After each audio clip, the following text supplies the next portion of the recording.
Hi everyone, welcome to my tutorial on how I draw faces.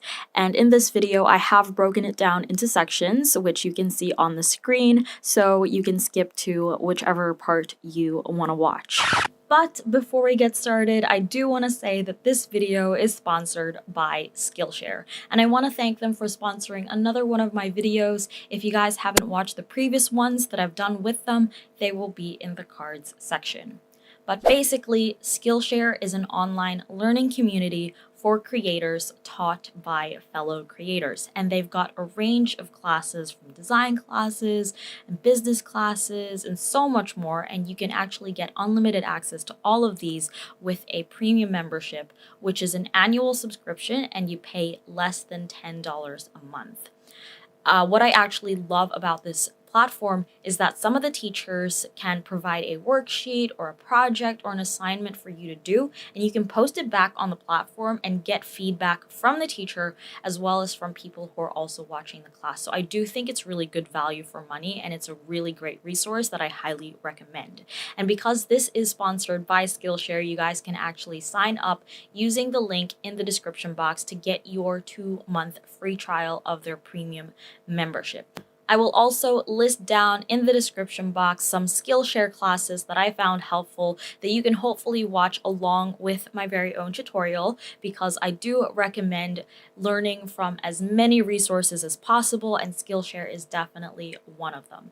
And once again, they are all in the description box, so please check them out. Now, moving on to the tutorial. Let's start with drawing the head. And I like to use two main shapes, the first one being the circle. And the size of the circle that we're going to draw pretty much defines the size of the head. So the smaller the circle, the smaller the head. And the bigger the circle, the bigger the head. And the next shape is the inverted triangle. And the height of this triangle actually defines the shape of the jaw that we want to draw. So for example, for a pointy jaw, we'll have to draw a tall triangle. However, a square jaw is a short triangle.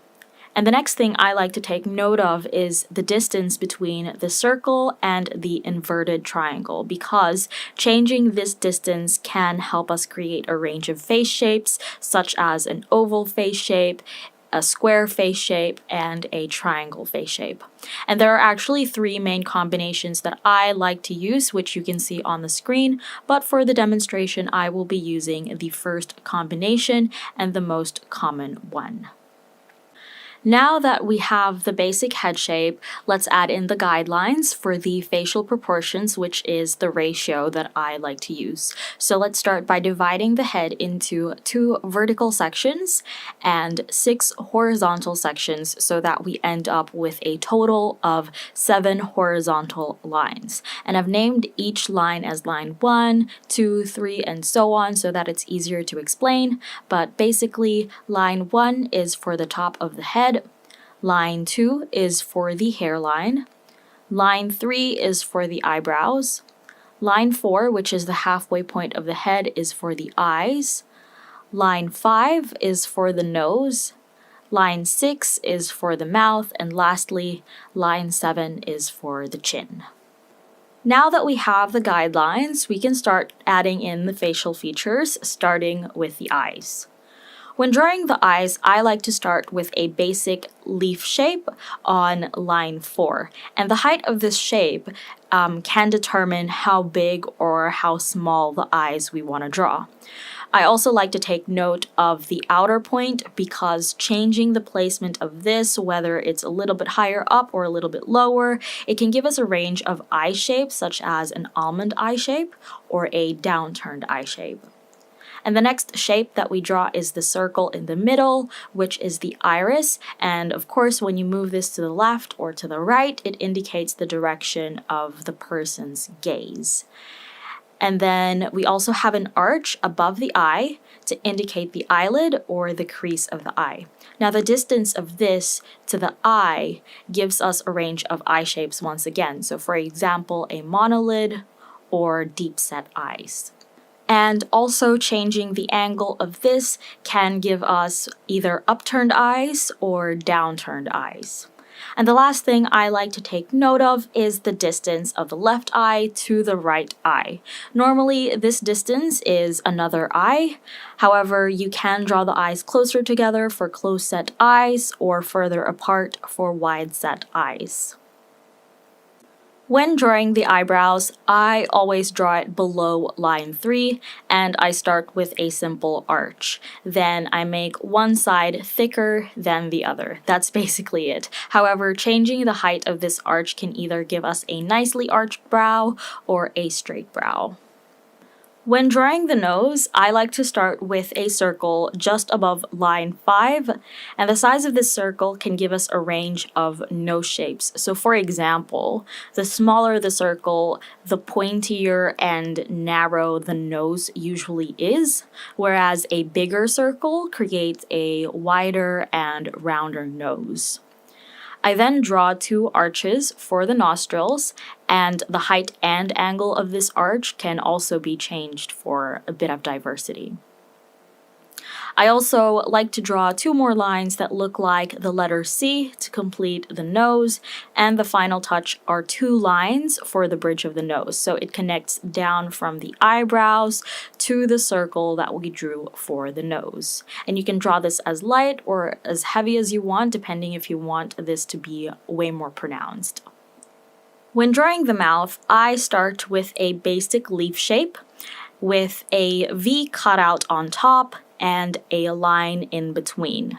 And I draw this on top of line 6, and the width of this is normally wider than the width of an eye.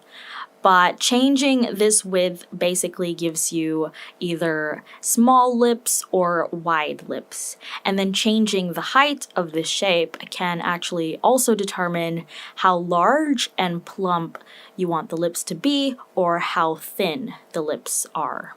And then, of course, you can alter the shape to create a more realistic look of the lips. When drawing the ears, I like to start with a line that looks like the letter C. And the degree of this line's curve pretty much determines the size of the ear from the front view. So some people do have ears that stick out, so that will be a very curved C that we draw, whereas some people's ears don't really stick out as much, so the curve of the letter C that we draw isn't as pronounced. I also draw like this random looking line for a very simplified look of the ear. When it comes to drawing the hairline, I have 4 options that I use to create the different face shapes. So for example, we have an arch, which can create an oval face shape. This is very common. We have a pointed arch, which can create a diamond face shape. A straight line can create a square face shape, and lastly, a letter M can create a heart face shape. However, sometimes this won't even come in handy since hairlines are normally hidden due to different hairstyles, for example, when you draw someone with bangs.